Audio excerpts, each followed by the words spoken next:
You You don't need a have to strong have it. personal pain point. You should Yeah, understand that there is a gap. Yeah. So the gap should be exactly. there and it should be good enough for you to actually step into that.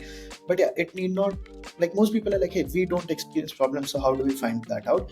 I think that's Right, where also the idea of like empathy comes in, because you don't need to experience something to understand that it's a problem or right, understand the difficulty. Like right. having that, be having the ability to empathize no matter what Mm-hmm. you're solving for, right? It can be something like what we are doing, it can be consumer product, it can be a bunch of other things, but being able to understand someone else's problems without Mm-hmm. needing to have faced them is really important. I feel as a founder that you need to be able to.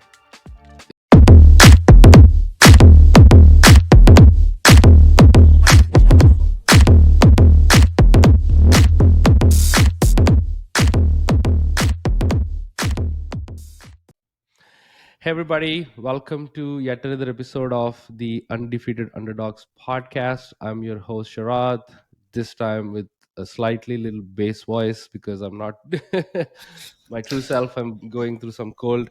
Uh, but I feel like, most people who I'm talking to these days, especially in the last week, they're like liking my voice. So, but yeah, today I have an exciting guest. Uh, Two reasons. One is, he's from my home country, India. Number two, he's one of the founders who's been killing it. uh, and I'm excited to introduce Abhishek from Dyte. Welcome to the show. How are you feeling? Thanks so much, Sharath, for having me here. I think this is great to be on, you know, uh, on a call with you and actually be recording this. I think this is a great thing that you're doing. The kind of content you create is phenomenal. It definitely helps a lot of people. So I'm glad to be a part of it. And I think, yeah, you're right. People do love that deep voice. The secret is to stay sick, you know. I think that's how it's going to work. Absolutely, yeah. Especially being a podcaster, you have to like modulate your voices, right? So, thanks to my natural cold, I'm doing better now. But yeah, enough about me. So, for folks who don't know about Abhishek, let me give you guys like a brief intro. Abhishek is the co-founder and CEO of this amazing company called Dyte. So, what it does is, it's a live streaming product where it'll put the live streaming product in your product, like with less line of codes. It's probably like I can call it for no code for live streaming, right? In a way, Uh, low Yep. code or no code, whatever the people want to call it. But yeah, it's built for seamlessly integrating a video platform into your product. And I'm excited to actually dive in. They went to YC.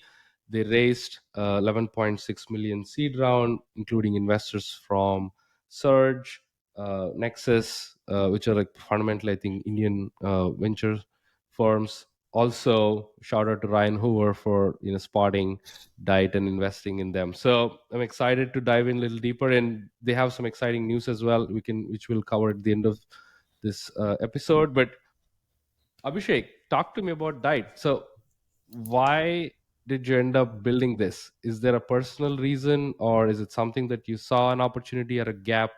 Tell me the backstory.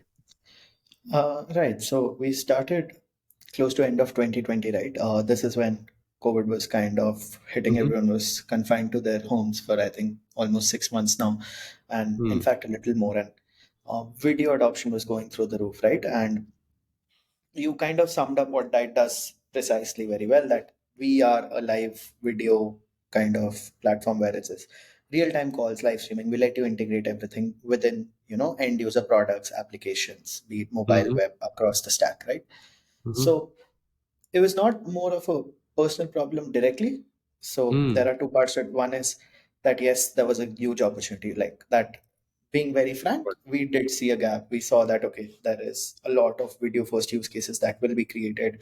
We Right. are using a product like that right now together. So Mm-hmm. things like this definitely need a very solid infrastructure, which Mm-hmm. is seamless, which is reliable, which is scalable, but essentially also very easy to build with, right? So Mm. that was one of the things that we tried out a bunch of these SDKs or APIs that were there, and we realized that they were built for video engineers at the core of it, and not modern day web, mobile, or any kind of application developer. And the kind of audience has changed over the years. So yes, they did a great job in building like Mm-hmm. really good infrastructure, but at the end of the day, now infrastructure is table stakes. Everyone needs to have it, so you can't use Mm-hmm. that as a defensibility, right? Mm-hmm. And all three of the co-founders, all of us, have been coding for as long as we remember. So we understood that good dev products have a very different impact on the end user, and we wanted to build Mm. a great developer experience here, right? So even if you go through any of the products that we built, be it from our end user SDKs to our documentation, you'll see that developer experience is at the core of it, right? So Mm-hmm. that's how we started. And I said there are two parts to it. The first one was this, obviously, the market opportunity, and what's missing there. Mm-hmm. And we Mm-hmm. were able to bring down, like, let's say, months of efforts to get a POC down to like a couple of hours. So now what you did Mm. was enable people to experiment quickly, build out, ship out more things, test out. So Right. we basically were making live video accessible at scale, right? And that's the mission right now as well. So Right. that's how we started. And the second part to it, which I said, right, like partially personal problems that we faced were, we've been using video tools forever, right, in our previous jobs and all. And we felt Mm-hmm. that the kind of experience that we have today, that okay, you're on a ABC software for a call, and then let's take Right. interview as an example. I'm taking an interview for a person who's about to join our team. To switch Mm-hmm. between that screen, a screen share, another tool for flowchart, another tool for code, and then Right. try to keep track of it. So we realized that video first interactions were not essentially video first, they were just a video interaction and then everything else. All of this Mm-hmm. should be seamless in a place together, right? So we Mm. decided to build in a manner where you could bring those collaborative experiences right within your platform, right within the call. So Interesting. like a podcast is happening right now, both of us are here, but now if this was on Dyte, for example, we could just share a whiteboard together, work on it together. We Mm. could share a code editor, work on it together. We could share a video together, view that Right. in sync, right? Things like that. So being able to build any kind of collaborative experience, because at the end Mm. of the day, you get on a call because you are Mm-hmm. trying to enable collaboration between people, right? Be it one-on-one, be it a group collaboration or one-to-many. Right. And that is what we thought was also missing on the personal front. And that's why we were like, you know what, we would want to build a product like that. And we realized there was nothing there to build products like this, which basically is something we wanted to unlock as the second stage, right? One, make video accessible. Second, make video better in terms of the kind of experiences you build around video.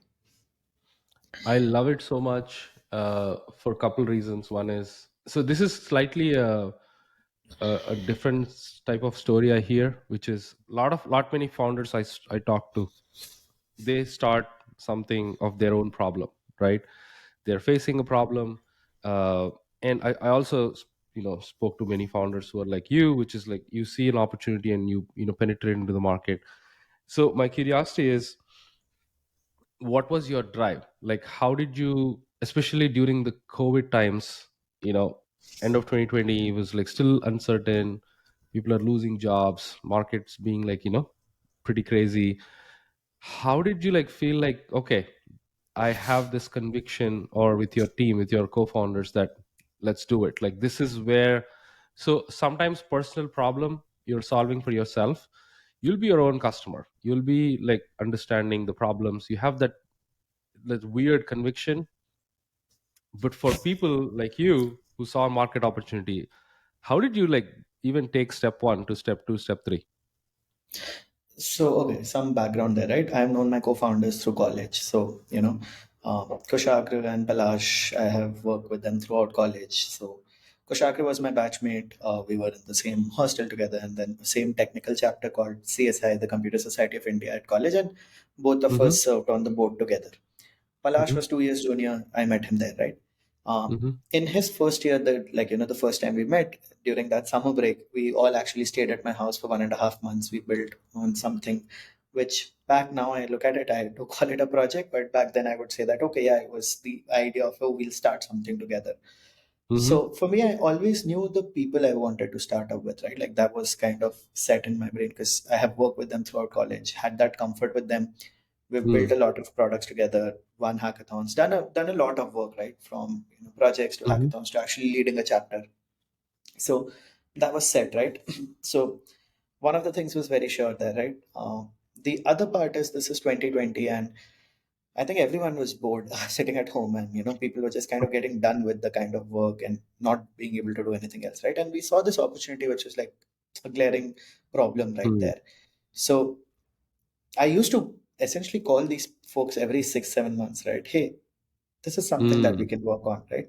And I think for whatever reason, be it the fact that at some point Palash was still in college, and Kushagra had a different set of things that he was working on, and I was also like, hey, this is a cool idea, but not sure how to go about it. So we Mm. never took any action on it, right? But this time, what had happened was, one, we actually saw that that was genuinely a bad problem. Like, we used other products and we realized that, okay, this is so bad that we want to inherently, the first instinct for us was that let's build a better version, right? Mm. For us to become the users as well, we wanted to build a better version. Mm. If you remember, I told you, right, we wanted to bring the video experiences in one place. To build something Mhm. like that, you needed a video API and SDK, right? And we Mhm. tried working, and we were like, it's just much better if we build our own and Mm. serve ourselves. So we would have essentially become our own customers had we just launched a standalone product. But we decided that Right. this is a better way for us to go. The Mm. other part was that we always discussed that the reasons for us to start up and the kind of things that we want to do, right, were, one, we wanted to build a kick-ass product, right? We had conviction that this is something that we can do here, Mm. right? We know that it's a hard challenge that will be fun. It will be interesting. We'll have to learn everything from scratch. None of us have a background in video, to be fair. Right. I had a background in video. Now we do, but we did not, right? And for us, it was Right. like, it seems like a challenging problem. It's fun. It's interesting to solve for. Mm. It's something that actually will be used at scale, right? Like, that was obvious. I mean, Mm. we are live examples of it right now. And Absolutely. we wanted to build like a place where we want to go and work every day, right?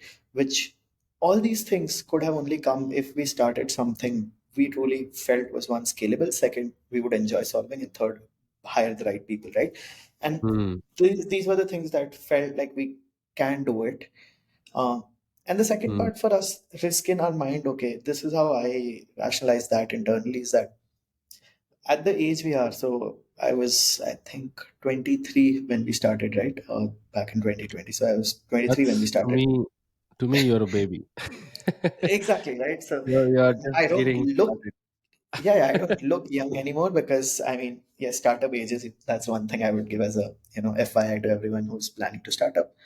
But yeah, so what I was saying was that you're 23, you probably don't have a lot of responsibilities that crush you immediately, to a level Mhm. where you can't take, let's say, risk for a short period, right? Now that short period can still be a couple of months, a quarter, whatever, right? So what we did was, we decided that we will give ourselves ABC time and then work on this, and we have to achieve conviction by either getting customers, by getting some kind of funding, some sort of validation which is external than the fact that we believe in it. Yeah, And some sort of that's where YC milestone that came. you want to. Right. Yep, and that's like, surprise was like, okay, YC happened, right? And we'll come to that part later, I think, towards Mhm. as we Yeah. move forward. But what happened was that that is how we started. That worst Mm. case, we lose out maybe like 3 months, 4 months in Yeah. salary, and that's fair, and we can survive without that. And Mhm. the belief that, as much as the market is turbulent, we had that faith in ourselves that worst case, we can always get a job back. Like, not the same one Right. probably, but Of course. a job, right? Might be at a Yeah. lower level, might be not at the same pay, whatever that is, but we won't Right. end up unemployed, right? That conviction, we still have to live, right? Worst case, what's going to happen is that we can get Right. a job. It might not be the best job, might not be the one we want, but if we need it, we can still get it today. Like, that conviction we had in ourselves as well. See, that's the. I feel that's the most important mindset founders should carry, which is you literally have nothing to lose. Trying Yeah, is the yeah. best thing that you can do. Which, whatever it is, right? Whatever problem you pick. And in your case, what's fascinating to me is that uh, you saw the opportunity, and even though it's kind of not troubling you, you said yourself like uh, you don't have the video building background, A, and you're not your own customer, B. But I think what drove you, uh, and which is fascinating to me, is like people, right? Like, okay, I'm getting this opportunity to work with a couple of my friends, and it's fun. And I think that too played a massive role in my opinion, after like listening to you, which I think is very unconventional. Like, people right now at the stage we are in, everybody is craving for numbers, right? Like, you have to make progress, You have to show like the actual gap exists and you solved it, like all that. So that's fascinating. Also, I want to ask this: how did you go about, like, so one thing before we go in there, did you actually resign like everything, or like like quit all your jobs and then you moved full time before even YC happened? Yeah. That's So, awesome. yeah. So, okay. There's also some more context there. I'll come to that, but I do want to like also add on to what you just said, that we were not our customers on day zero, but the way we built Mhm. it is that we want to be proud of using our own product, because as a team of developers, say in a team of 50 plus, we have 40 plus developers today, right? So we are Mm. a dev heavy team because we are a pure infrastructure product, and we're Mhm. building a hardcore dev tool. So we want to be proud of the product, that we would love to use it, right? So I wouldn't say that you're not your customer, you are, but you're essentially not solving for a pain that you face. Because I mean, let's be Yeah. honest, they might have Yeah. experienced some point that they wanted to have integrated video in ABC product, most of our Right. team, but most of them don't have that. Okay, we were dying to not be able to integrate video, right? Like that's not something you hear. But yeah, absolutely, that it's something that we had a strong conviction on based on a bunch of other factors Exactly. as well. So that is my point too. Like, you don't need like a strong pain point, is what I'm about to convey, is You you don't need a have to strong have it. personal pain point. You should Yeah, understand that there is a gap. Yeah. So the gap should be exactly. there, and it should be good enough for you to actually step into that. But yeah, it need not, like most people are like, hey, we don't experience problems. So how do we find that out? I think that's Right. where also the idea of like empathy comes in, because you don't need to experience something to understand that it's a problem or Right. understand the, difficulty. Like Right. having that, be having the ability to empathize no matter what Hmm. you're solving for, right? It can be something like what we are doing, it can be consumer product, it can be a bunch of other things, but being able to understand someone else's problems without Hmm. needing to have faced them is really important, I feel, as a founder, that you need to be able to. It's what I call educated guess. You don't Yeah. have to have that Yeah. problem, but you have an understanding and empathy towards that problem so much that you can literally see through it. Like, okay, I Yeah. see, like, if I solve this, there is like an intangible outcome that can happen, right? So that kind of educated guess is something founders should also encounter. When I'm telling this to you, I'm actually talking to myself as well, because sometimes I feel fall into the trap of, if I get an idea, do I even have this problem? I'm Yeah. like, if I don't, I'm like, you know what, I won't have that drive. Let's even not pursue it. But in your case, which is kind of like fascinating, that's why I'm telling this to myself. You don't have to have a problem if you have an educated understanding and guess towards, like, But you should have a way to problem. drive, right? Like, so for us, the drive was, as I said, right, the team and the kind of product that we want to build. As I said, right, like for us, building a great product that we would be proud of using is something which I would say is still a very big driving factor for us, right? That's why we don't have to micromanage and tell people that, hey, this is what you Right. should do. People see that, okay, this is something that can be done better, and then they do it, and then they come back that, hey, I changed this because it's needed. And that's also a reason that we were able to build a very good part of the product based on our hypothesis, building Mm, it out, and then people just loving it and picking it up from there, right? So I love think that. that's definitely there. Yeah. So let's switch gears a little bit. So you got the idea, you found your co-founders, you were like, you've achieved that conviction, all that's good. Like, what was like the first MVP looked like, and how did you go about finding the first customer, or where did you find that, okay, this is in the four walls we've built, now this should go out, right? Like, when did you ship your first ever MVP? What was like that experience? Okay, so I think this is when we started, right? I had told you that we were thinking of building end user application as well to showcase the capabilities, and I think we today have that as well. So if you head over to demo.dyte.io, you'll see Mm-hmm. that you can play around with our hosted version of an SDK, that how it will be if you just integrate it, right? You can Mm-hmm. play around with features. So uh, we realized that if we build infrastructure today, no one's gonna. trust a startup. Obviously, like if I go and come to you like, hey, we are a 3 people company or a 5 people company with 2 interns, use our SDK, which is like a month old. No one's really going to do that. But if we create an easy to use video calling tool when people need Mm, video calling, make it mm, absolutely seamless, that definitely is something people will start using, right? And for mm. you to test scale, you need people to use it. You don't need end paying customers to use it. You need people to just use it, right? So Right. what we did was when we applied for YC, by the way, right? And this timeline coincides that I think this is something that I like keep telling myself and reminding myself and the team is that if you don't try something, the answer is 100% no, right? Like people say that 99.99% startups fail, and I agree that they do.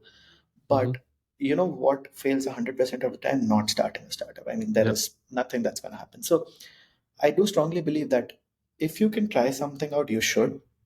And obviously, there's a very detailed framework on like how you go about evaluating the pros and cons. But the base idea is that it does not, hurt trying, and you should like keep trying things. So what I did early on was that while we were building this out MVP and everything, we started by building a single page, which was like a one-click video tool that, hey, click to start a meeting, send an invite to a friend, they can join it. No sign up Mm. needed, no nothing, Is it right? kind of like a Zoom thing Yeah, in a so way? like think of it like a Zoom, but on a web, and no sign up needed. Works across Right. mobile browser, normal web browser. Nice. Just go to Uh-huh. app.dyte.io and start a meeting, and that's it, right? That's it. So Nice. people use that as well. I think if I dig deep into our Twitter, we'll find screenshots of that as well. But Nice. what we did was we were building that, and I started filling the YC application as well, right, in parallel. Uh-huh. Now we knew that okay, it's been like what a couple of weeks since we're building. How do we even get in? But we Hmm. did, right? And that's what like it Wow, was that's it was a pivotal fascinating. moment. Can Yeah, you we can you elaborate that journey? Because I thought, in my opinion, a lot many founders and even startups, they get the idea, they build an MVP, they have to have some traction or achieve some traction, and they apply to YC. That's like the traditional path I usually know. But yeah, would love to know how you went to YC from zero to one. so as I was saying, right, like we were building the MVP and I was filling the application together, right? Then we shipped out the first version of the video calling tool, right? And we just publicized it within our friends and circle and here and there. And people used it, right? In the first week or something, we had like a couple thousand users who did Nice. meetings. And the thing is, Right. because it was so seamless, people were just sharing links, and this network effect starts. Like you use a meeting, you Right. send it to someone, and then they see it, and then they use it with their friends, and Right. we're like, great, that's happening. We made our entire pitch for the YC application around that we already in a such a short span have built the this thing Hmm. and shipped it out. Plus, we have people using, and the key highlighting part here that we wanted to make sure like is shown across is that it's our in-house infrastructure that people are using, and it's managing this Hmm. load at such a short MVP, and that's what we can scale. Because the conviction that people needed to have in us was that these 20-year-old somethings will be able to build a video infrastructure, which is like still one of the tough problems Hmm. today, right? So Yeah, complex problems. and that's the conviction that we had to do. So you have to understand that you have to know what you want to pitch, right? So our pitch to IC was never that, hey, this is a product that has so many users that it's obvious. Hmm. I mean, video was a growing use case. That was obvious, right? Like to everyone there, you saw so many tools Yeah, across video come. you don't have I'm to not sell talking that. about how many stuff. So we didn't have to do that. New use cases coming on video was there. So Hmm. enabling that became a but natural thing to do, right? And that's something that our application contained. Hmm. Us having the vision of how this can expand into things, right? Like we've went from like a real-time video to doing a bunch of other things. We also have few more products planned out this year. By the year end, you'll see a lot more happening there, right? Hmm. Hmm. That was there. The kind of backstory about founders knowing each other, being able to work, all of that, right? So, and plus, YC clearly says that they do give you a chance even on an idea, right? They claim to fund you on an idea. So, I mean, why not Hmm. try it out, right? You don't Hmm. necessarily need a product. You need to have a way that you can show that you are the best fit. Because here's a fun fact: almost majority of YC startups that go in end up pivoting during the batch. So Hmm. they were never evaluating just your idea. They were evaluating the framework, they were evaluating the team, they were evaluating the capability, right? Because Hmm. let's be fair, even if I had like a couple thousand users versus having an early stage of it, for Mhm. me, being very frank, that's kind of a similar stage as long as I know that the team can execute, right? Because even if let's say we had like, instead of 1,000 we had 10,000 people sign up, that still is not meaningful enough as a company, growth number, when you have to compete with a platform like Zoom, which has like multi-million users and multi-million calls happening a day. So Mm. that 10,000 was not going to make a difference. It was the Mm-hmm. everything else behind it. And that's why I think we also got it. And I do always believe that there's a huge factor of luck, but as they say, right, fortune favors the brave. So you got to try, right? And that's what I think was also to answer your other part of the question about early customers. Got into YC, there was a Your Story article on us about, hey, one of the startups that got into YC, people saw our product, they used it, and they were like, hey, you claim to have this infrastructure in-house, you have a waitlist, we would like to actually sign up on Mm. that. That's how we knew that, okay, this is a genuine problem. They're using one of our competition. They've been Mm. on production and they still want to use a startup which is like barely a couple months old. Just And made it. people are Yeah. talking that, hey, we want to be the beta customers. Like, screw it. We're not waiting till you launch a proper production ready version. We are Mm. happy to be beta customers, right? That's how Right. it got like accelerated, during and post YC as well. That's so fascinating, Abhishek. I think it kind of, I felt like it's scripted, and in a way that it's so authentic. It happened like naturally. So I feel like most of the startups that become successful, all these problems and the explorations happen very organically. Talk to me about like uh, when you applied for YC. What was your mindset? Is like you're like you said, 20-year-old doing this for the first time. You have like a work in progress MVP. Yeah, what's going on in your mind? So, okay, my co-founders, to be fair, at that point were like, you're wasting your time. And I was like, don't worry, I'll do it outside everything that I have to do, finish it and do it. And I would say, like, if I have to think from a very rational person's point of view, they were not wrong. But as I Hmm. said, like, I do have a little bit more of an optimistic behavior, but like not unrealistic optimism, right? So Hmm. one was that, what's there to lose, right? Obviously, you always have that when you're writing the application. To be fair, when you're doing filling it, it's great. You don't really worry about it. You're like, hey, I want to do this properly. Also, YC application is a very good way to refine your thoughts, right? Like, I do recommend this to founders who are starting. When you have an idea, go fill out that application, right? Don't you don't Mm. need to submit it, but keep filling it up every time you're thinking about the idea, because the kind of questions it asks you basically are Right. hard questions that you need to answer while It's you're like the thinking through something. thought provoking questions which Absolutely. will keep you like, iterating in your mind. Hmm. And you should, right? And that iteration definitely helps, right? So that's what it is while doing it, right? Now, what happens is the moment you submit the application, there's this Mm. sudden, that 1% chance is what you now get, stuck on, that, hey, I'm hanging on to that 1%, that I know it's not Right. going to happen, but I really want it to happen. Um, yeah, I Of mean, course. let's be fair. It's Yeah. very easy for people to say, "Hey, don't expect anything and move on." But somewhere, no matter how practical you are as a person and how much you can detach yourself from the emotion of risk, reward, and everything else, and Right. you believe in that. Hey, let's do our part and let everything flow naturally. It's Right. human to actually worry about the results, right? And that will happen, right? Hmm. So that part was there, that was existing, and that did bug here and there. But the thing is, you can't do anything about it. So obviously, you keep building, right? So you accept it. We It's like it is we what it as is. it is what it is, but we assume that we're gonna get him, and we set deadlines internally for other parts to it. Ah, Okay, right. because we're like, okay, if we do get in, great. If we Uh-huh. don't get in, great. I mean, we are working in a much faster pace because we have deadlines to stick to. Right. So we put stricter deadlines, and then there was this mail that came, which was like, "Hey, you have an interview."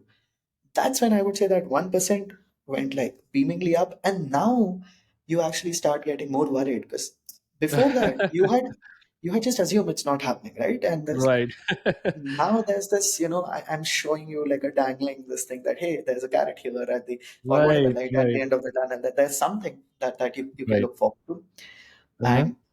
And then we started doing more, that way like, hey, we have to do this in a very aggressive manner. And the interview is like nothing I've ever seen, right? Even till date, after doing everything, we've gone through a lot of things, from hiring, team building, raising, everything. But that interview is still something that I remember very vividly. It's 10 Mm. minutes. There's not a Mhm. hi, hello, how are you, what's your name, I am ABC. There's five No small people or talk. nothing. They just, Mhm. so the call started, right? We had a couple of people, who also eventually became our group partners, few of them. There were like Mhm. five people. Um, our interview was at 3:30 in the night. So, I mean, most people Wow. India recommend time. that you sleep. Yeah, yeah, because it's US, Yeah, right? yeah, And we yeah, were yeah, India. yeah. And most people are like, yeah, you should sleep through it and everything. And yeah, none of us Of were actually course. sleeping. Of Uh, course. yeah, let's be fair. Um, you start and they're just like, what are you building? And it Right. just starts, and that's the shortest 10 minutes of your life because you don't Right. know when it starts and when it ends.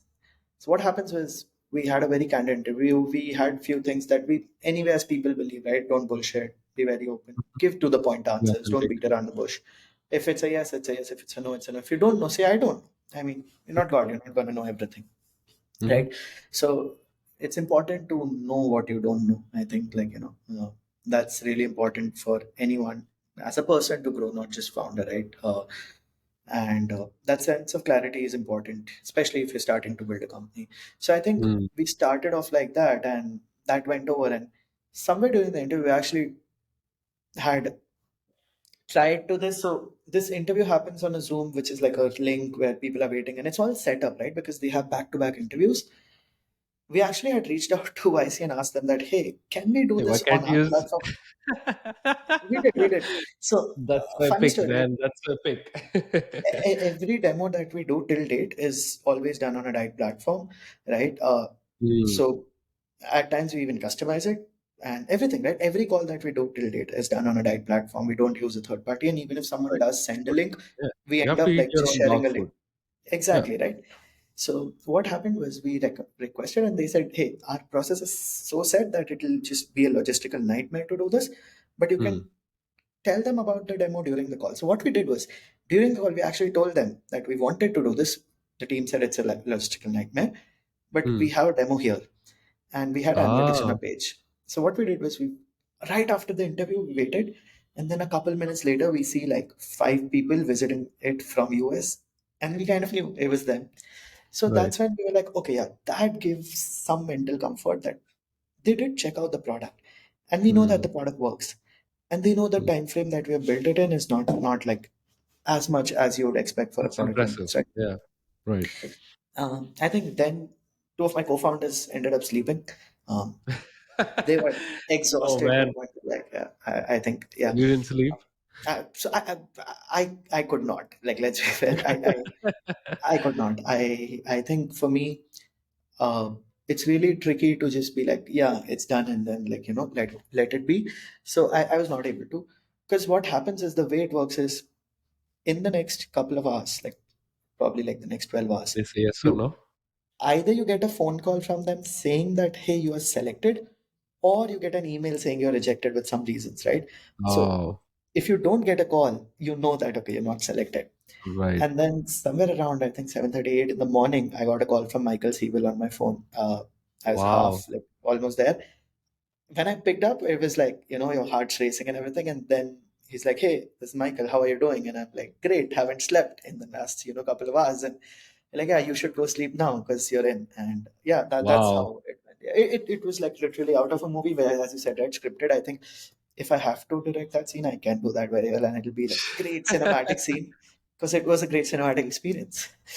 Wow, man, I got goosebumps. What are you Yeah. doing? This I've never had like such an intense back to back storytelling moment in this podcast. Of course, man, that was wild. Yeah. And like kudos to you for being persistent, consistent, and trying, right? Like I love that mindset. I'm trying to incorporate in myself as well.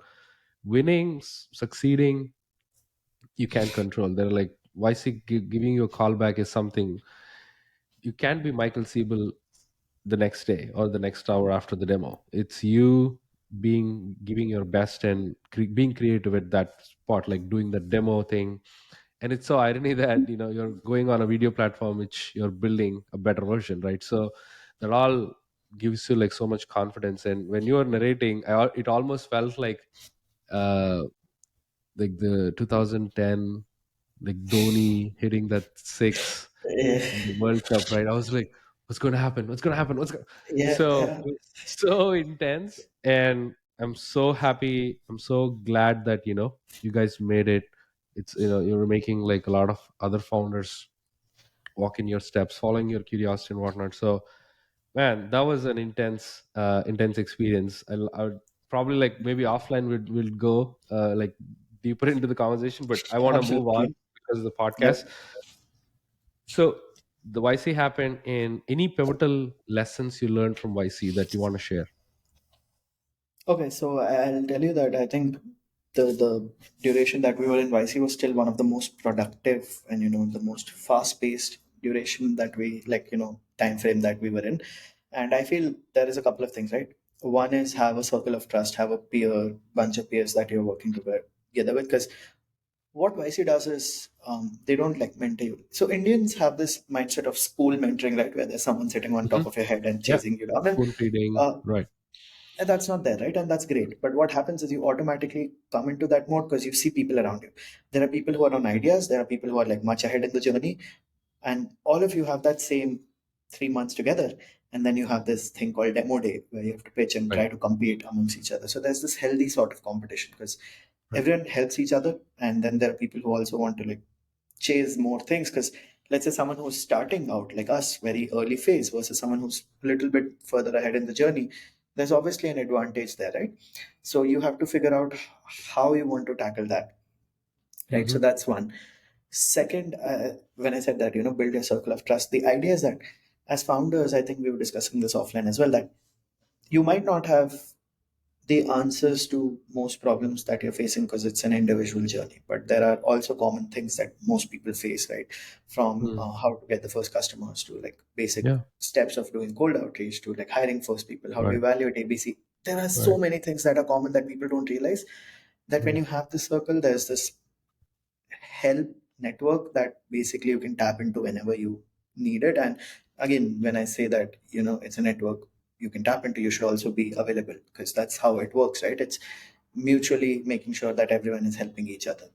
So Mm. that's the other part that I think YC, like from that community angle, when they say there's a family, YC family, Mm-hmm. it helps with all these things, right? That's the other part of it. Third is holding yourself accountable in ways that work for you, right? So there was something Mm. called founder office hours, which were purely founders talking to each other, every 2 weeks, where they would discuss, or every week, how frequently you wanted to do it. That hey, this is what we had planned for last week. This is what happened. This is where we got stuck. This is where we need help. This is what worked out. This is what did not. Right? Things like that definitely build a good habit of keeping yourself and things in check. So I think that's a good way to go about it, even in the long run. And essentially knowing that, I mean, that hard truth that most of us in that group will actually not make it, and Mm. understanding that there are thousands of ways to kill a startup. Uh, don't do it the way someone has already done, right? So IC has this thing called dying a unique death. They're like, I mean, we see this Mm. very often where startups do the same mistakes again and again and fail the same way. And I mean, Right. don't do that. If you're gonna die, die a unique death so that at least you become a case study Mm. for others, right? Don't Right. don't do the same stupid mistakes. So I think that definitely helps when you're there, right? That you know Mm. that okay, these are the things that we can avoid. These are the things that we should not do. Besides that, the tag, right? I think just the YC tag puts you Yeah, on the of map. course. I mean, Right. think about it. We had no background in the industry. We did not know people. We had no network. So for us, fundraising would have been a drastic, like a huge Mm. nightmare, and a drastically uphill task. But with YC, it just leveled the playing field. Now Mm. it's going to be more product first conversation, more about everything Right. else than, hey, who are you as well, right? So I Right. think that definitely was a big factor, that there was this stamp of approval, if you want to call it that. Think of it like an Yeah, yeah, Ivy yeah, League. of course. Yeah. Yep. It's getting that credential, right? Like Yep. it helps. It helps massively. It differentiates you from someone who's, trying the same thing, uh making to the run. So in a way, YC became your early believers. Yeah. Yeah. they're a set of people, Absolutely. and it's fascinating to hear that, because for a lot many founders, early believers are either family or like some folks they know, like friends, and some So I coworkers would say involved. that friends and family were a part of like early believers before YC, because if we did not have the support from family, we probably could not have just been like, yeah, yeah, it's fine, Push let's it. just quit it and everything, right? If we did not have supportive friends, we probably would have like double guessed everything way too many times, right? We would not have been able to test a lot of things. There were like so many people involved in just helping us do demo calls for that matter, right? Because how many will you do between the three of us? So Mm. that, yes, but when I say from an external perspective, right, like these are your close group, they'll always support you, right, and believe in you. But Yeah. from an So when I external point say, of view, I think I have to define the early believers. I feel like friends, family, they, some unconditionally support you no matter what you do. Sometimes it's kind of like a false signal to me, especially because they just want you to win no matter what you're doing, and if you're doing the yep, wrong thing, that's like, that's not going to help. But what I mean by early believers, in a sense that they believed in the conviction you had, right? And I yep, feel like yep. from a product standpoint, on a market gap standpoint, or even like, going in the long run, like how are you going to change the game? So I feel those people are like probably like, uh, the best I people think that a you better way can. to put it is like if I go in the market and tell you that, hey, I am backed by my parents, my mom believes in me, versus, hey, we're Right. backed by YC, YC believes in us. Right. There's two different things. So yes, yeah, yeah. So yeah, that's why I said like, from an external point where actual validation would matter, right? Right. There's support and then there's validation. There's like a strong belief and putting your money where your mouth is. All of those things, yes, YC was the first one to Hmm. do it. So you had this video calling, like simple one click product. You went to IC. What happened there? Did you pivot, or you still were in the same like mission and the same thing that you like pitched YC, or what did they suggest? So, okay, we always knew that we do want to do infrastructure, right? That was obviously Right. the end goal. Uh, we were building this to get more users, to get more conviction, to basically scale in a manner where we can, right? Then when we got into IC, I think that helped with the things what I told you, right? Like we got our early customers. We essentially unwrap things over a weekend, which ideally were at least 6 months down the line, where we were like, hey, 6 months later, we want to make this into proper, API with docs and everything out there. Mm-hmm. That all we ended up opening up everything over a weekend because we were like, people are asking for it right now, then why wait 6 months, right? So Yeah, we just build it. never were gonna do the end product as a end, like as the platform, and I don't think it's a smart move to build a end customer product as well as the infrastructure, because then you become cannibalistic in nature, right? Like let's say tomorrow Mm-hmm. you launch something with Dyte and we feel that, hey, it's a great feature, we like keep adding it to our platform, right? And Mm-hmm. it's just not healthy, it's not really comforting to know, as an end customer, especially as a developer or as an early PM, who you're thinking of something, you're building something, and then that just gets absorbed into the entity you're building on top of. I don't think that's a great feeling. I'm not going to name people, but Right. or companies, Right. but that's a very cannibalistic behavior, and I think that's not something that we wanted to do, and even bring that into question when we had conversations. So I would say that we were sure that we wanted to do this. We had to take a call during YC, and we took that call early on because of both the conviction that, hey, decide and stick to it, rather Mm-hmm. than pushing it out by, hey, once we reach this maturity, that's when we'll expose our product. Mm. Which is a very good advice in the early days. I think you will never find a product perfect, and you will always find excuses Yeah. to, uh, reasons to like delay pushing it, delay Mm-hmm. shipping it. So in early days, you need to keep shipping faster. I think as your company matures, as your product matures, you can't just keep shipping everything and anything. But with new features, you should always ship fast, get feedback, and like iterate fast, I would say, right?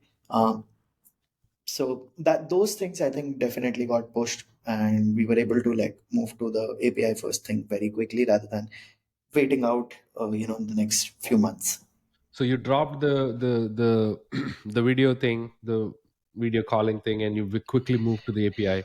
And when you got the first customers, uh, were you building around them, or were you building again with the conviction that, hey, this is probably, for example, the end user dashboard? Take that as an example, right?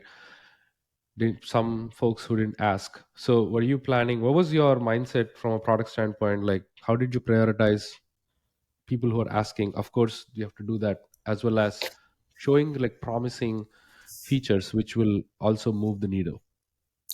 So early on, we've always built what a customer wanted very early on, right? Because when you don't have customers, it's easy to say, hey, stick to a roadmap. I mean, you have no customers. What is the roadmap, right? And if you have a customer that's willing to use you with a few changes, you should. But there's always that call to be made about how much of a diversion is that from our actual long-term product, how we envision, Mm. right? So we obviously have a vision of how our product looks, right? Um, at the end of the day, if it's a slight, let's say, diversion, and it goes and essentially converges to the same point, great. It's a no-brainer, yes.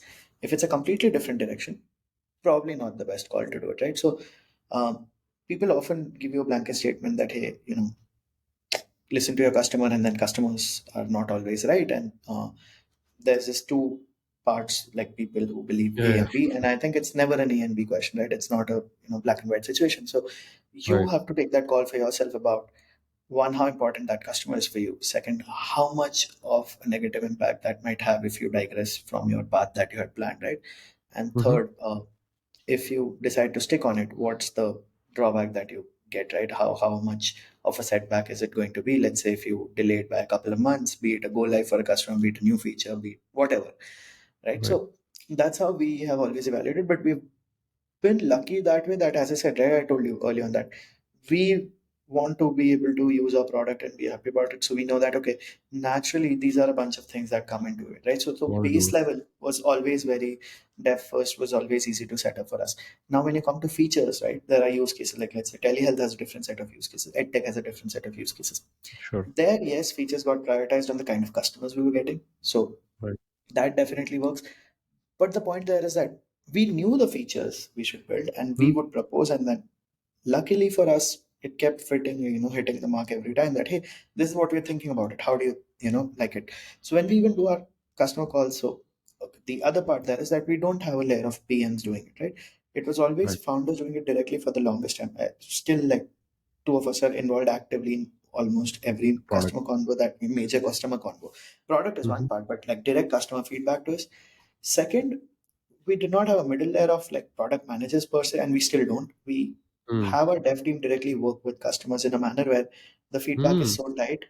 So you will see our client groups have our engineers who work on the product directly, right? There's no support Right. engineer per se who's just there for very early, hey, we're looking into that. We don't do that, right? We still don't do Right. that at our scale. And we hoping to not be like moving away from this method as long as we can. Yeah, this is obviously not scalable after a certain point, but we've been able to do processes around it that makes us has made it last till now, and hopefully will work in the future. So those kind of things, right? One, understanding your customer really well. Second, being able to have those convos where that direct feedback comes into loop. All of that definitely helped us like choose the right features, and even today, like what to launch, why to launch, Mm. Yeah, of what are the course. features, what are the products that should be prioritized. Yeah, couple of things I want to unpack. One is the $11.6 million seed round after YC and product market fit. So let's talk about the product market fit first. Uh, did you guys do anything different in achieving it, or like what were your signs? Like, okay, people are like, okay, craving for it. There is word of mouth spreading. There are more customers coming inbound, not outbound. uh, like people are signing up naturally, organically. What was like the signs? So I think, okay, there's a slightly misguided notion on product market fit, right? And what I mean by that is people often talk about the things that you just said. Hey, there are more inbound, Right. So a couple of counterpoints there, right? Let's say you're building a product like us.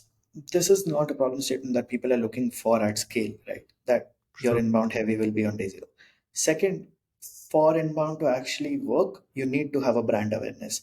It's Hmm. never a product market fit thing, right? Like we have crazy inbound today, but I wouldn't say it's just because of the problem. Yes, all of that does play into role, but it's also because we put so much effort in content marketing. We have done so much think like so many activities to build a brand awareness, a presence, a certain image, reputation, all of that, right? So I think all Mm. of that comes into play, right? So it's not a never a blanket statement that, hey, just because people are coming inbound, versus if there is a product like, let's say, Calendly today, I mean, it Hmm. will naturally. have an inherent network effect built in, because the moment I share a link to you, you experience the Mhm. product, right? A Mhm. product like ours is not like that. Think about it. Let's say, Riverside had Dyte embedded. You, as an end user, would never even know that it's Dyte. So for products like ours, that natural discovery is slightly challenging and tricky, right? Second, it's not a product that every developer is looking for every single day. It's not like the search queries is not through the roof. So you have to have different ways to do it, right? And I'll cover those as well. But I think one of the things is very straightforward answer is, when you know it, right? Like you kind of Mhm. know that things are working. I mean, you Yeah. as a person know if things are going well, and that's one good early indicator. I wouldn't say like do everything on that, because then you're just neglecting data.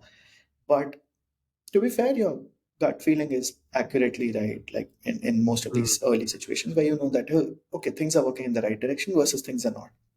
Right. Second is the kind of love that you get from customers, right? Growing Mm. customers is the second part to it. That's also a growth problem: discoverability, a branding, sales, marketing. Maybe you don't have enough people to serve you, the kind of demand, but Mm. the kind of love that customers give early on, right? So, for example, as I mentioned, right, there were people who were on like production with other providers for like 8 months, a year, and they wanted to move to our beta version. That kind Mm. of answered that, hey, there is a genuine problem. So before a PMF, which is your product market fit, there is another PMF that you should look at, is like a problem market fit, that there is a problem that Mm. actually exists. And these Mm. were signs for that. And then when they used us and they stuck with us even after being a beta, and you know that when we say that it's a Mm. couple month old beta, like, maybe 3, 4, whatever, few months old beta product, you know that Mm. there will be problems. And after that also, like, they retain throughout, right? So that's great. So that's another Right. sign that there is that strong customer love, that they want you to keep getting better and they are happy to be a part of that process, Right. right?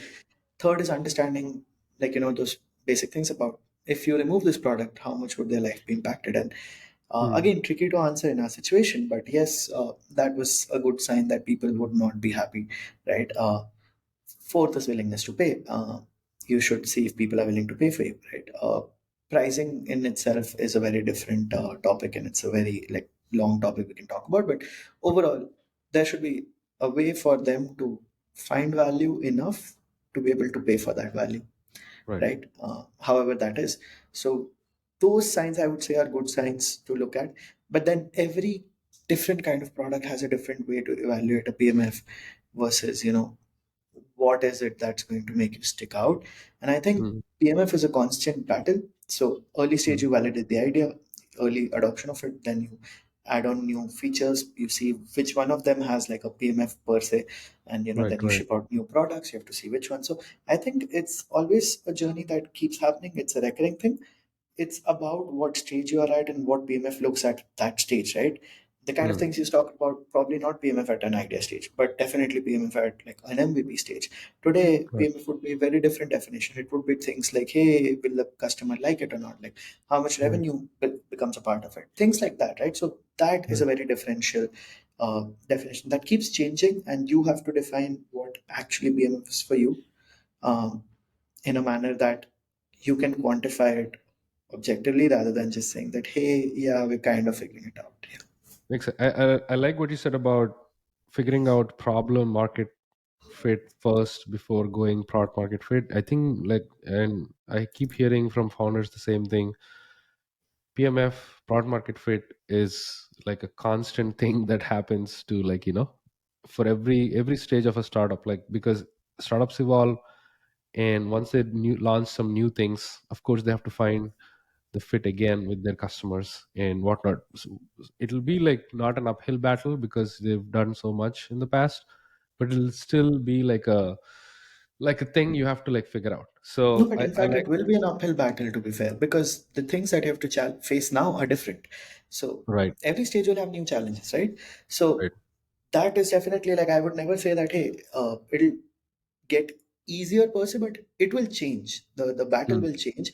Depends on what you are best suited for. Maybe you are someone who comes from the kind of experience that when you're doing that growth part, it's a smooth ride for you, versus, let's say, you are more of an innovator first kind of person. So Mm. the ideation part becomes easy, right? Maybe you Right. are a fast builder, the MVP part becomes easy. So depending on the kind of person and the kind of team, the kind of personalities every founder or the early team has, it Right. might be different level of complexities for each stage. But yeah, it'll always be a new challenge for you. That's, yeah, absolutely Of right course. there.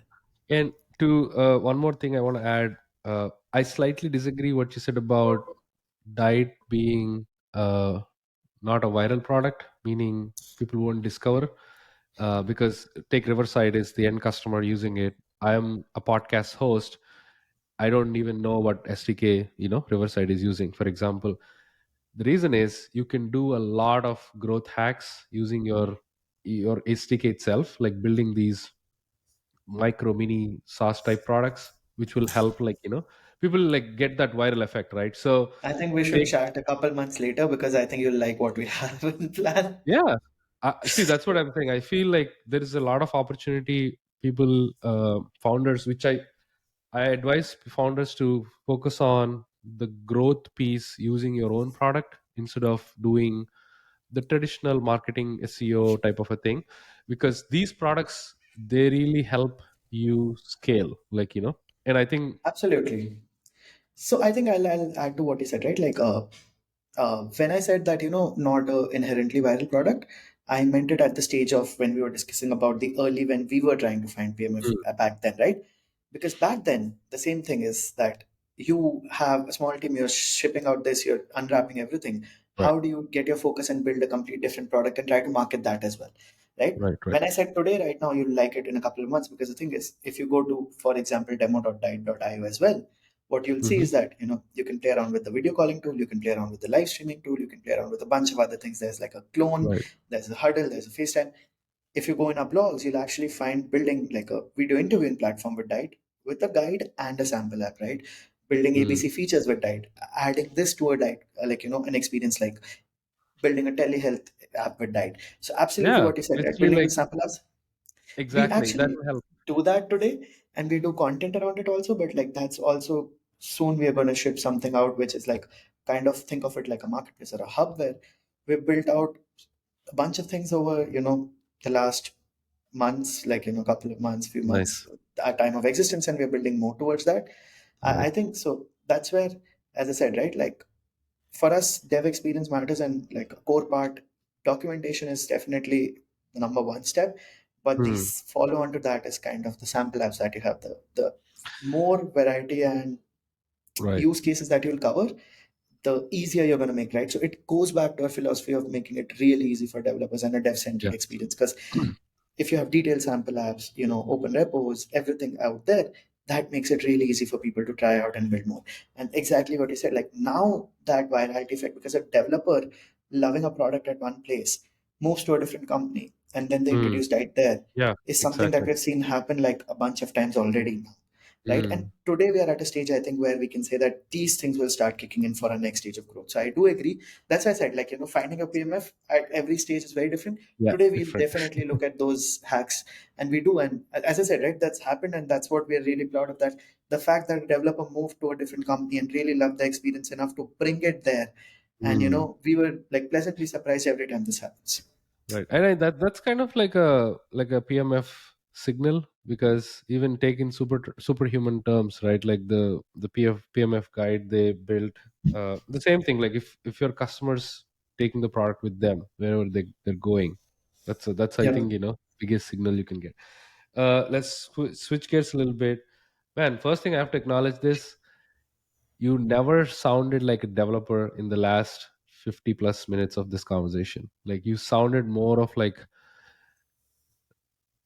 not labeling or anything, but you have this wide spectrum of doing things in a startup, right? Which I feel is very impressive. I have to acknowledge that you're thinking from a growth standpoint, you're thinking from like true product standpoint. Sometimes builders, they just get into their own bubble and they didn't like think about all the other things, right? So I think I appreciate you for sharing all your thoughts, your insights, how you went through the whole journey, and appreciate that. Just before we move on to the No, funding no. piece. If Thank you so much, and if it even gives you some comfort, I've probably not coded in, I don't know, 2+ years now. So yeah, I am actually no longer a developer per se. And Oh, to be fair, my co-founders are like way better at it. Right. I mean, today I probably most of my team is better at it than me, but Right. I think even back then, my co-founders were way better at me, and they still are. So Good. uh, If you're hiring someone had people to. who are better than you, that means that's a great sign. Yeah. Cool. So let's talk about the funding base before we dive into the big ticket item, which is by this time the episode goes live, Dyte is going to launch an exciting thing, which I feel Abhishek should talk about. But uh, yeah, let's talk about the funding piece. How did you end up being close to raising like $12 million? That's a massive round. So I think I started this right, like uh, when you ask this question that how did you know BMF, uh, our early adoption or whatever, that love. This is how we knew it because we had inbound interest because our customers who used the product loved it so much that they went and boasted about it to their investors, and that's how everything got Oh, up together, right? So hmm, that's one. Second, I mean, timing, right? hmm, Fundraising is also a lot about how well you are able to engage someone in the story and the vision. Because you, frankly, at the stage we were at, you don't have a lot to show in terms of as a company. You're early, right? So you right, need to be able to bring conviction to people. It's the same when you're hiring the team. You have to convince them that they are a part of a rocket ship, which we truly believe, yes, they are. And right. that's what everyone else should feel like when they associate with you. And I think that played a very important part. Being able to Hmm, run a tight process, right? We knew when we were going to market, we knew we are not going to engage before that, and we knew that we'll put a timeline to it and stop it there, right? Not get into the loop of hey, keep doing on, because think about it, at the numbers we're raising, we might as well get stuck into the loop. What if slightly more? How about make that 11.6 around about 12? How about make that 12 around about whatever 15, right? And right. there's this deadly process that you get stuck into. Uh, so those couple of things definitely help, right? But the biggest part was that our customers Hmm, became our such strong advocates that was a natural thing. Second, as I said, right, like the fact that people were moving out months of production products to a new thing out of people hmm, with zero network, right? Like it was not a, hey, I know this person, so try it out. It was purely that we saw this, we liked it, and we're loving the experience, right? That was the other part, that natural inclination of using it showed that there's genuinely a problem there. We were able hmm, to bring like, a massive delta in the experience, right? If you go to competition, even today, most of them have like thousands of lines of code for setting up a basic sample to people calling up. And with us, it's like less than 10 lines or 5 lines, however hmm. you want to define lines, Yeah. that for that matter, forgetting the marketing bit. But yeah, it's like genuinely, you know, drastically low Hmm, effort today. The kind of things that we've shipped out, we were, and the kind of plan that we had. And I'm happy to tell you that we've been able to execute a lot of the vision that we had about how we'll hmm. be and where we'll be in that journey in terms of the product, the experience, and the kind of dev experience overall over the Right. next, let's say, 2 years when we were raising, right? And that's how actually all of it played out. And then I think goes back to my initial point that we had discussed, that luck definitely plays a big factor, right? Hmm, Right place, right time. So there are things that you can do, which I just told you, like run the process well, know when to go, don't get lured into that loop of continuous raising, don't over glamorize it, and all of that. And then after that, get back to work because yeah. there's only so much you can do, right? And Yeah. then leave the rest to it. And that's how it worked. And I think the other part for us has always been that we were never chasing fundraising. We never Mm. were I people who was believe I was about to ask that because when you say it's pure timing and you're heads down building this, I was about to ask like, does that the fundraising isn't even part of your strategy, right? it You're so is. focused on this. It is. But when we say there's a difference between chasing was okay, so when I say chasing, I mean things like we want to raise like an X amount of dollars at this Right, high valuation so that we can do a PR around it. Uh, right, to be fair, we had raised that amount that you heard about long back.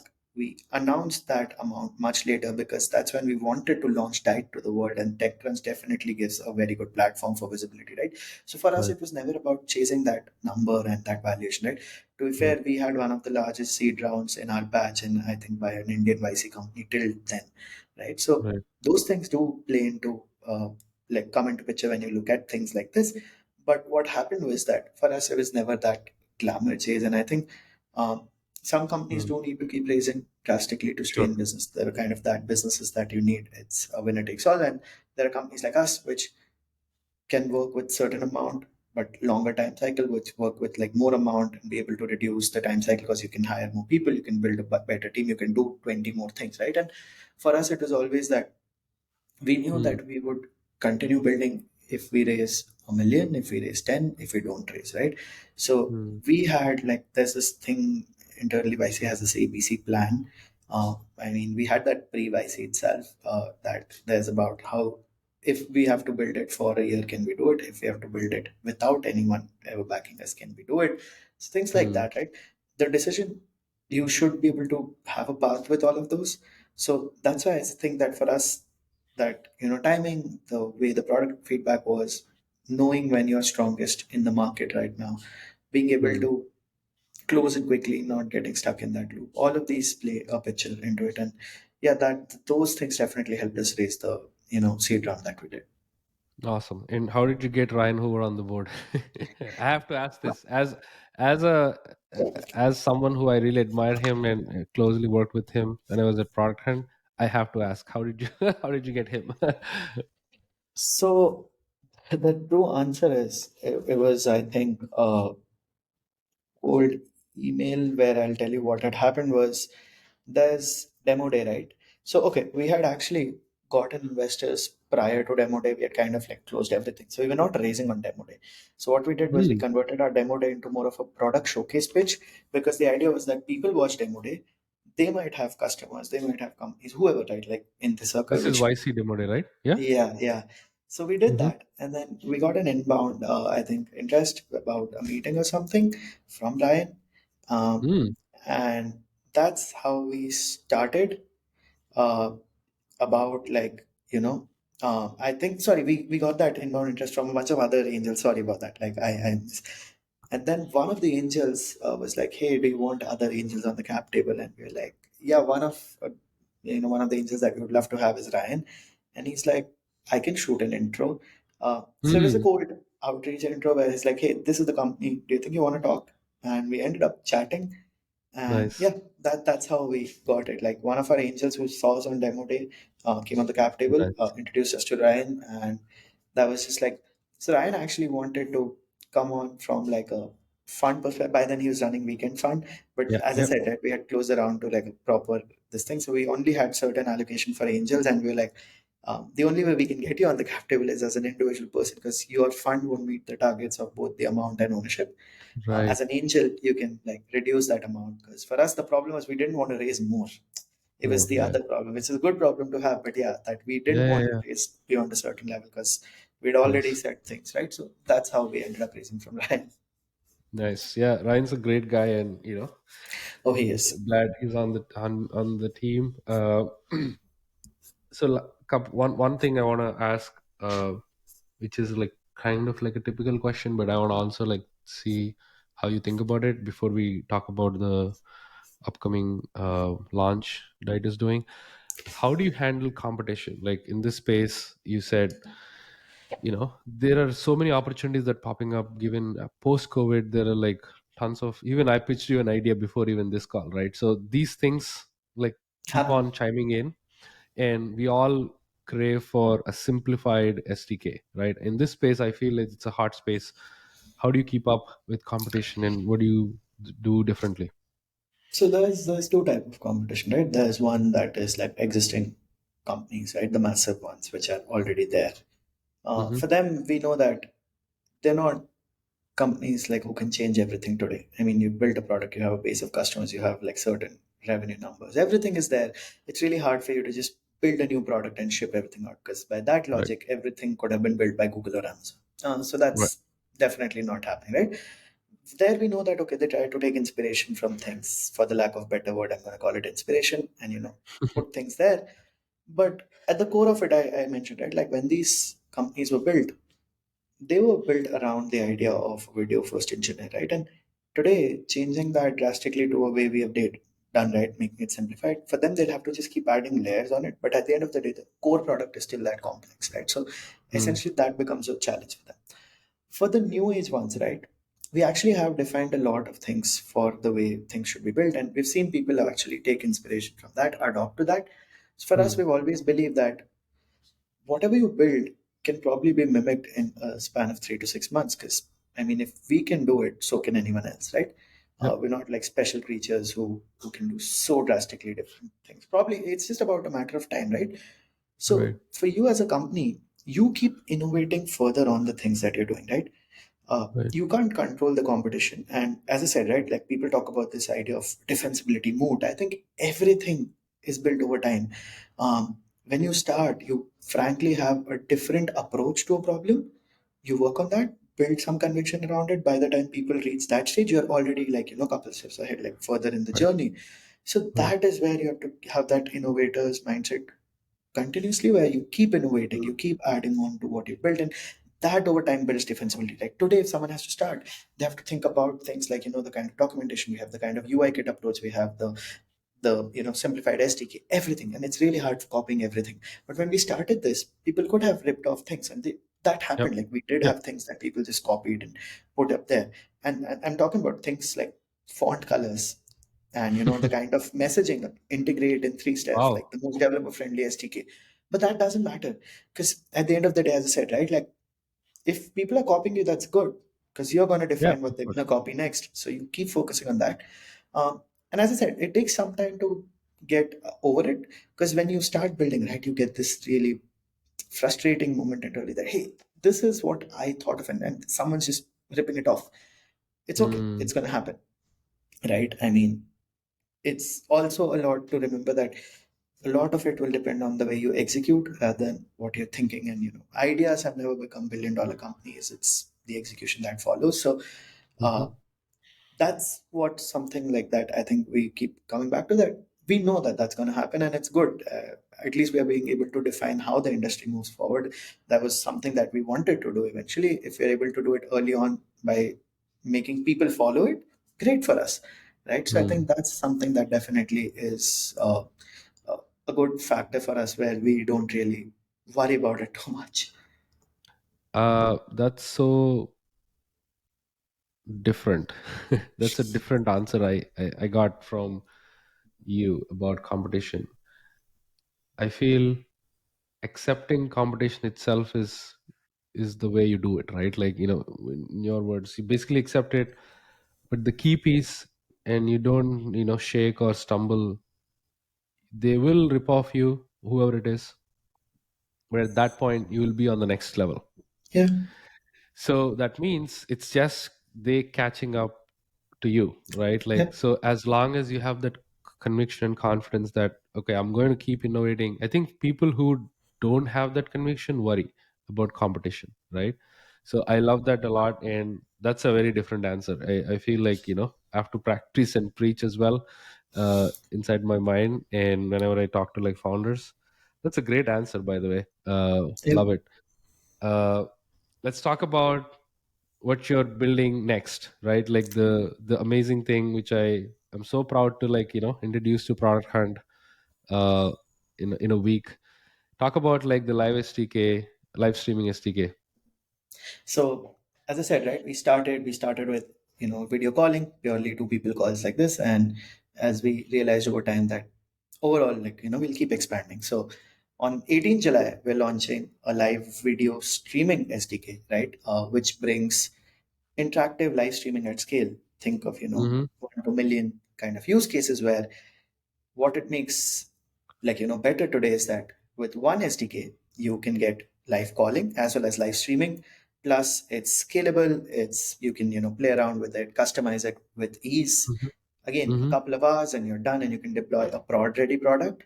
Mm. And it has the ability to switch between things like live call to a live stream to get people on the stage. Nice. All of the complex edge cases that you had to like think through, build about Mm. everything is already inbuilt.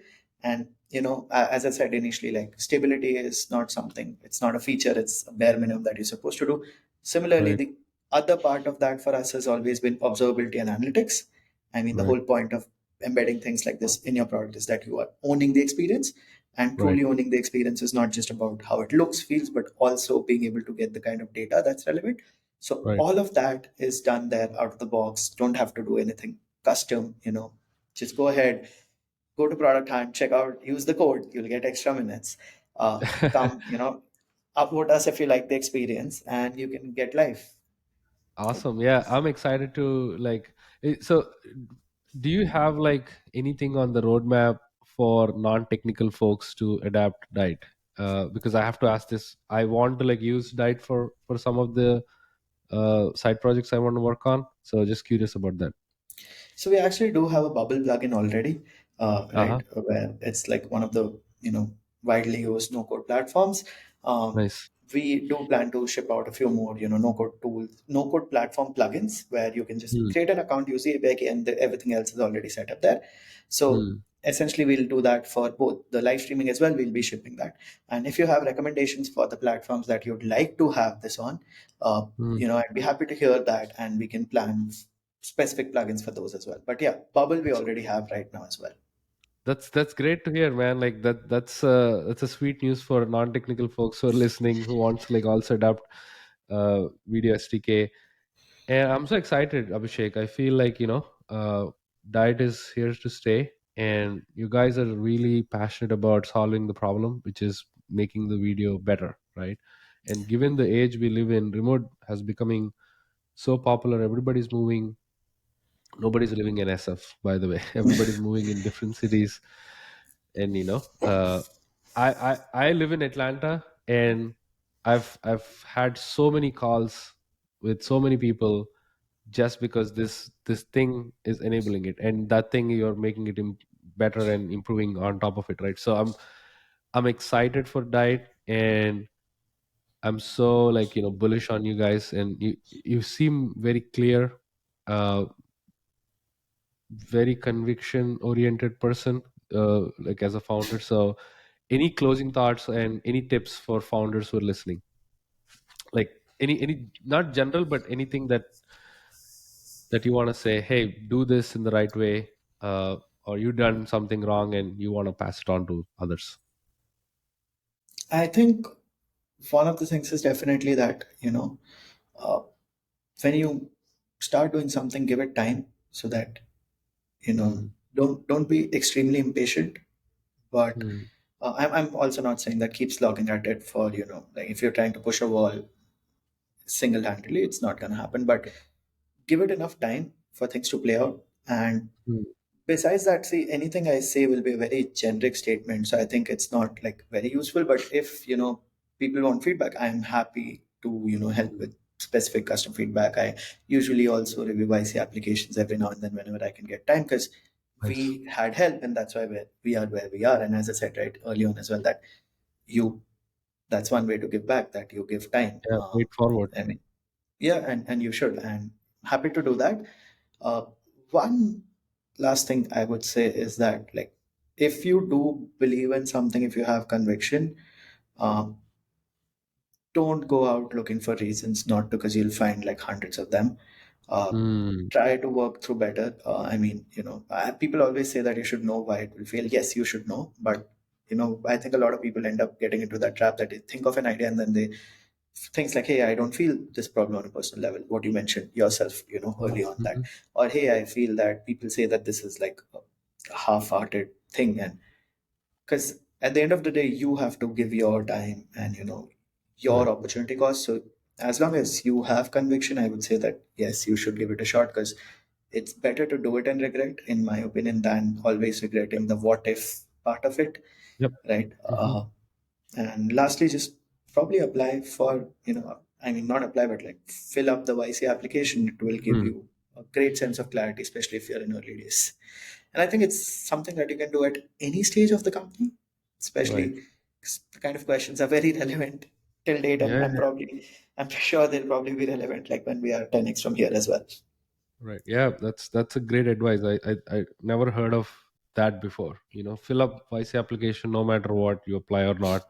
I think it's the clarity is really important than getting into YC, right? So if you have The that core clarity, idea you is will get get into YC. clarity. Exactly. The core idea is get Right? clarity. It's not about getting Yeah. into IC, but essentially wherever you are, clarity of thought is really important.